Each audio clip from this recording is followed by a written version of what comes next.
Yo! So, Darian here of Team Top Deck, and I'm here with my Machina Union Genex Karakuri deck build thing. Alright. This is my competitive deck. It's a synchro deck build that uses Union monsters as an engine. So, for the most part, I would assume I call it unique. So first off, Machina Fortress, run him at 3. Proxy 1 currently. He's your boss in the deck.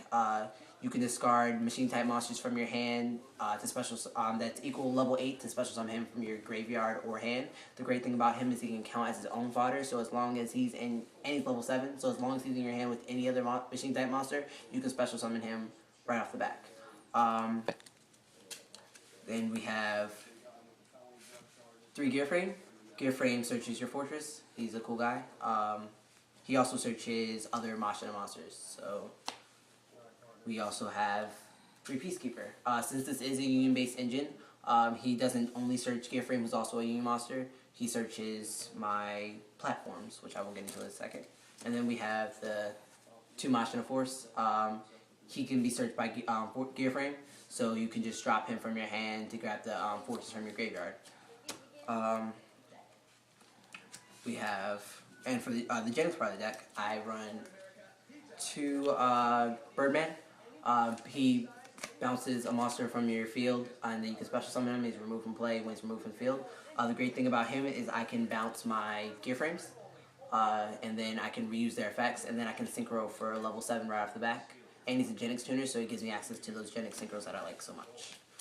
And then I run 2 Power Planners. He searches your Birdman. This is also a very heavy toolbox-based deck as well. And then I have 2 Genex Recycled, level 1 tuner.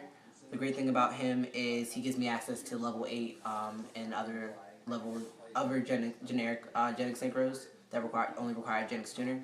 And so he's great for going in with Fortress. Let's see. Oh, Karakuris. Well, just Karakuri. I run 2 Saizan. He's a level 4 machine type tuner, so he gives me a lot of accessibility to the Karakuri synchros and things like that. And he also has a good combo with another card that I'll show in a second. And another Union monster, heavy mech support platforms. These are targets for machine duplication. These let you make Trishula with your Birdmans and other things like that, and they boost your monsters up by 500 when they're keys Union. So he's a pretty good card in this deck. For spells, I run 1 for 1. This helps you turn your fortresses into level 8s faster, and turns your Gearframes into level 5s, and etc. etc. It lets you grab those level 1 monsters for bigger plays. Limit removal. This is a machine type deck, so you're going for a lot of big game pushes, and this lets you OTK quicker, especially since Fortress is so easy to get out. And then a meaty card, Machine Duplication. I do run 2 of these instead of 3, just because I feel it sometimes clutters the hand. But this turns your platforms, your Genex Recycled, your Power Planners, and your Peacekeepers into multiples of itself. So it lets you make some big synchro plays, or plus your hand with Peacekeeper's effect faster when you have 3 of him on the field. For just standard staples, Trunade, MST, Dark Hole, and Reborn. And the main trap card in the entire deck, rollouts.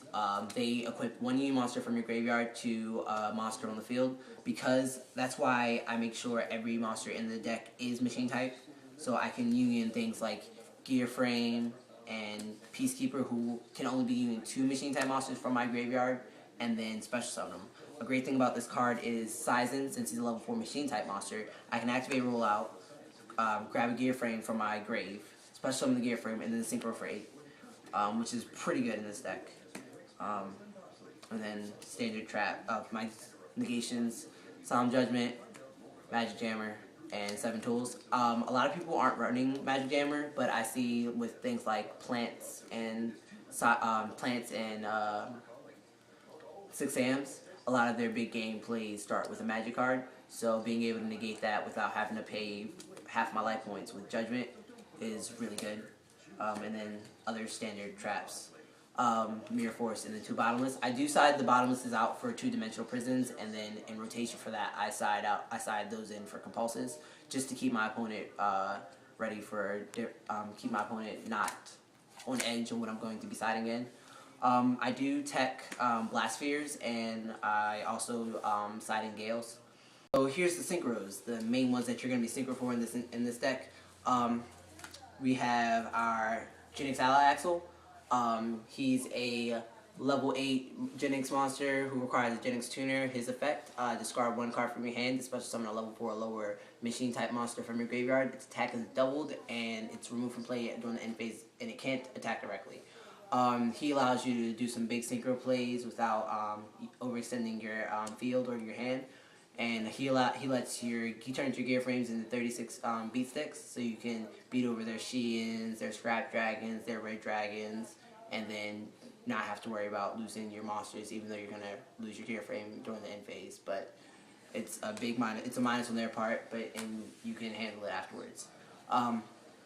Genex Ally Triforce, level 7 Genex monster. Usually you synchro for him with Birdman and Gearframe, and this gets you, when he's used a monster as a non-tuner, he has battle immunity where he can attack and your opponent can activate spells or traps, so you don't have to worry about him getting dimensional prisoned or mirror forced or them activating Forbidden Chalice so early. Well, not knowing what his effect is and then activating it. Bad players would do that.